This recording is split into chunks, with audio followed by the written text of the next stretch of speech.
Thanks, Barry. This is Michael Monahan, and I'm here tonight with the Jolly Roger duo. That's Bill Gaunce and Randy Melton, two names familiar to everybody in the Tidewater area. You've both been playing for a long time. Randy, start with you. What are some of the bands you've played with over the years? Well, I am from Ocean View, and I've been playing in this area a long time. I played with Jail Tones for 14, 15 years. Oh, great. Played with the Janitors for about the same amount of time. Currently play with the Michael Clark Band as well as the Jolly Roger Duo. Awesome. Some great bands. And Bill, you've got a few biggies in your past, too. One you're familiar with. Yeah. the one we won't talk about. Yeah, man. I'm also from Ocean View, just like Randolph here. And I played in the Aliens, the Barflies for a bazillion years, Street Talk. Yeah. Yeah, and hey, Jolly Roger Duo, Michael Clark Band. Yeah. So, and hence, since you're both from Ocean View, now I know where the Jolly Roger Duo came from. It's just homegrown, right? Not everyone will know that, but the old guys will. The old guys. Oh, goodness. Okay, and you guys, what made you decide to branch out from doing the Michael Clark thing and doing a duo in addition? Randy is my roommate now.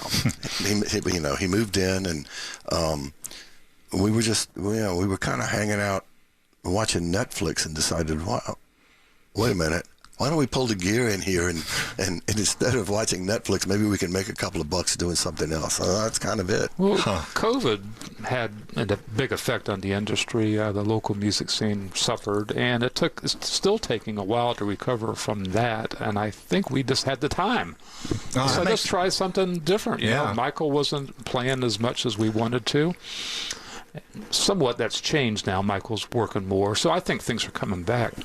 But we just decided, let's spend some make use of our time and put something together and see what happens. Well, I'll tell you both, I love seeing you play because you've got one of the most unique set lists of any duo I've ever heard. I mean, it's different, but it's all real familiar, and it's all great stuff. Do you guys both just kind of decide what you want to play between you and come up with these things? We picked what I could sing.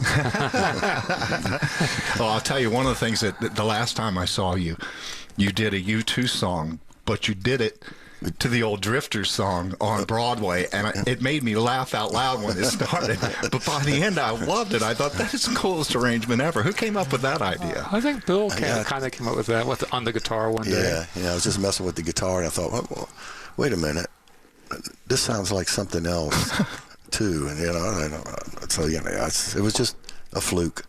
Just a fluke. But I'm glad you liked it. I didn't think of On Broadway. I wasn't thinking about that. Is that right? I did, Bill. Right? Yeah, but I didn't say anything. In fact, I like it. It took a YouTube song and kind of became a blues song. Yeah, it did. And that really was cool. Well, I heard the chords, and I thought, oh, my gosh, they're going to play On Broadway. And you didn't. We'll do that next time, just for you. Well, you also do one of my favorite things that you do just to give people an idea of the variety that you do. I love the Joe Jackson song you do as well. Oh, yeah. That's a great sounding song by you guys, especially your piano work on that, Randy. Yeah, thanks, Michael. That is killer. Yeah, that's awesome stuff. That's actually sort of the band Sugar Ray redid it. I didn't know that. I didn't either. And I was thinking, we were talking about doing a song, and I was looking around on YouTube to figure out the words and the channel. And I saw this Sugar Ray version. I thought, well, so we kind of do that version a little bit. Oh, really? I'll have to check that out. I went back and listened to Joe's version, and we kind of took the drums from more of the Sugar Ray thing. Yeah. And it works well. It does. That's one of my favorites when you play it. And you do some Tom Petty. Everything you do is familiar music, but you've got such a neat way of presenting it. It's different. You just come across way different than most of the small acts that I've seen. Somebody got it. Yeah. Thanks, Michael. You're welcome. And now we've got an original song we're going to hear in just a minute. It's called Rockstar Blues. Yes. Yep. I almost said the wrong thing. Rockstar Blues. Yeah, it's got a little "You're So Vain" quality about it. So, I'm not going to get too much into that, but we're going to go and now. Who wrote that? Is that both of you together, or just you? But Bill did most of the working on that song. I just played the piano part. Bill came up with the idea and the concept, and I just tried to help him. I think he's had that idea for a number of years. Actually, about a month. Well, it's a great sounding song. We're going to hear it right now. This is from the Jolly Roger Duo, and the song is called Rockstar Blues.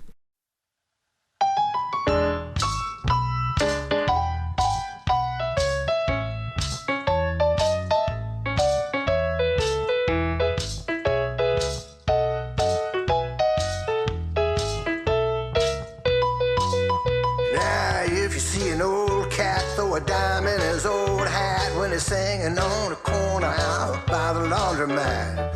He just might have a case of them rock star gigging blues. Yeah, I got holes in my pockets, got holes in my shoes, got a hole in my wallet, even though I paid my dues. Got a whole lot of heartache with these rock star gigging blues. After this one, they're looking after that. They're looking for the kitty and not looking for the cat. Looking for the forest, maybe looking for the tree. One thing is for sure, they ain't looking after me. They said, show us what you got. I did. They said they'd get right back. 8 or 9 months passed. I guess I lost a little track. Glad I didn't hold my breath for those rock star gigging blues.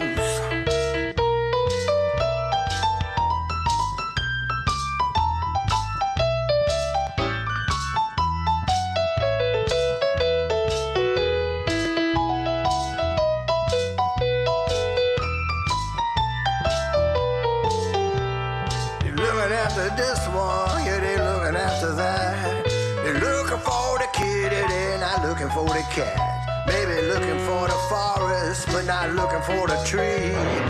One thing is for sure, they ain't looking out for me. Now, if you'd like to book us, feel free to get in touch.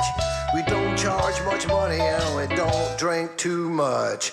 Come on, break away from those rock star gigging blues.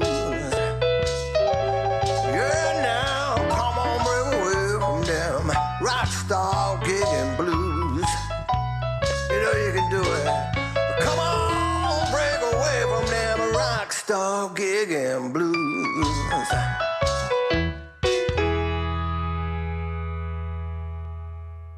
That is Rockstar Blues from the Jolly Roger Duo. That's a great sounding song, guys. I really enjoyed that. Thank you very much. Thanks, Mike. You guys, I've seen you several times in Ocean View, and you're going to be there again. What's the name of the... Is it Ocean View? It's the Ocean View Beach Tavern. Beach Tavern. We refer OV Beach Tavern. OV Beach Tavern. OV Beach Tavern. Yeah, I've seen it written. And that is on, what is that? That's right on First View, isn't it? First View. Okay. They have, I tell you what, they've got good food there. They do. They really do. I They love do. the waffle fries. It's a cool little place. It is. It's got a nice setup for people. I like the fact that you can sit outside and still hear the band. Right. Right out in front. That's nice. And it's a good, comfortable place inside, too. Yeah. So a good venue. So you will be back there on... 15th of September. And you start... That's a Friday night. We start at... 8 to 11. 8 to 11. 8 to 11 on a Friday night. And that room is growing. We've played there 6 months or so, and we're getting more and more people. Oh, that's awesome. And people seem to really enjoy the club. Yeah. Well, there's no reason not we to. love playing in Ocean View. Yeah. I thought it's one of my favorite places to see you, with the places that have caught you guys. So we'll look forward to seeing you that. And I want to thank you both so much for coming on the air with me today to do this. I really appreciate it. It's great to be here. Thanks for having us, for a Mike. long time. I'm going to ask you one more question that I didn't prepare either of you for, just out of curiosity to close this out. Everybody, I think every musician I've ever talked to has a trigger point in their life that pushed them into doing music. For me, it was actually an Everly Brothers song. Do you guys remember what song made you go, I want to do that? Boy. Well, obviously, the Beatles had an effect. Yeah. But actually, Bill, I saw his band, the Aliens, play at the Four Seasons Club. I was just starting to play music, and I said, boy, those guys are great. I'd love to do that. So he's a mentor, you know. Oh, boy, I'm an influence on Randy. How about you, Bill? I actually was playing in a surf rock band before the Beatles. Is that right? Before the Beatles. How old were you when you started playing out? Playing out? Yeah. 14, 15. Is that right? Yeah. Goodness. Yeah, I was in a band called The Breakers, and I was going to the Northside Junior High School. Wow. And two of the other guys were old guys. They went to Granby. Old guys. And nobody ever asked if you were old enough to be in these places playing. They never asked. Well, I remember that myself. I remember you give the guy a library card and he'd let you in. So I think I started out playing when I was 17. So Wow, yeah, there you go. I went to one of those Northside dances you might have played, but I realized I couldn't dance. I had to do something. So I think I'll play in the band. All right, guys. Well, listen, thanks so much for doing this with me. I really appreciate it. Thanks really for did. having us. Great guys to kick this little segment off with. Thank you, Michael. We will turn it back over to Barry and Acoustic Highway. This is Michael Monahan on WHRV.